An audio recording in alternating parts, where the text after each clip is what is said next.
ఉమ్. కనుక తర్వాత అనే ప్రసక్తి నేనే తీసుకొస్తే వాళ్ళు చాలా హర్ట్ అవుతారు. అంటే చాలాసార్లు మీ చెప్పాను. తర్వాత అంటే మీరు లేకపోతే అని కాదు సార్ నా ఉద్దేశం. మీరు ఉన్నా కూడా కొంతమంది ఉంటారు. ఫర్ సపోజ్ డాడీ తర్వాత డాడీ ఉంటారు, కానీ వీళ్ళు నా వారసులు అని ఇప్పుడు అనుకుంటారు కదా, సో ఆల్రెడీ అట్లా. కమిటీలు ఉన్నాయి కదా ఆ, మాకు. ఇదొక వెల్ బిల్ట్ ఆర్గనైజ్డ్ పార్టీ. ఉమ్, మాకు నేషనల్ కమిటీ ఉంది. ఉమ్, ఇప్పుడు జాతీయ స్థాయిలో నేను వ్యవస్థాపక అధ్యక్షుడిని. ఉమ్, జాతీయ స్థాయిలో జనరల్ సెక్రటరీగా ఉండేవారు రుజాల నోబుల్ గారు.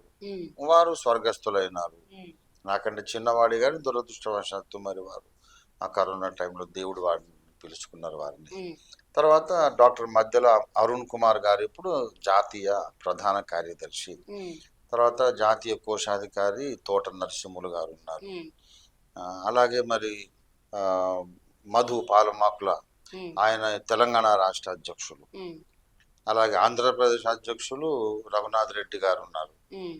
ఇలాగ మాకంతా కమిటీలు ఉన్నాయి. సో ప్రత్యేకంగా అంటూ ఏం లేదు, ఆ, అందరికి ఎవరికి ఇచ్చే బాధ్యతలు వాళ్ళకి ఇచ్చేసింది. ఇదొక క్రమశిక్షణ కలిగిన సైన్యం లాగా ఆర్గనైజ్డ్ పార్టీగా ఉమ్, ఏ ఇతర పార్టీలకు తీసిపోని విధంగా ఇంకా అధిక సామర్థ్యంతోనే ముందుకెళ్తున్నాం.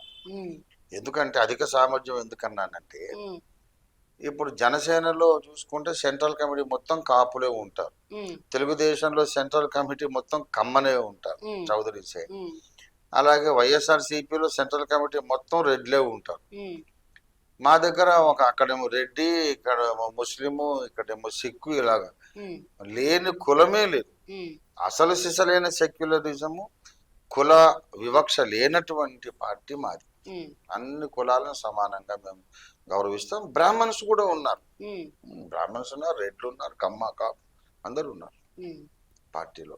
సిక్కులు ఉన్నారు, ఉమ్, ఇటు పట్నాయక్స్ ఉన్నారు ఒరిస్సాలో. ఉమ్. ఉమ్. సో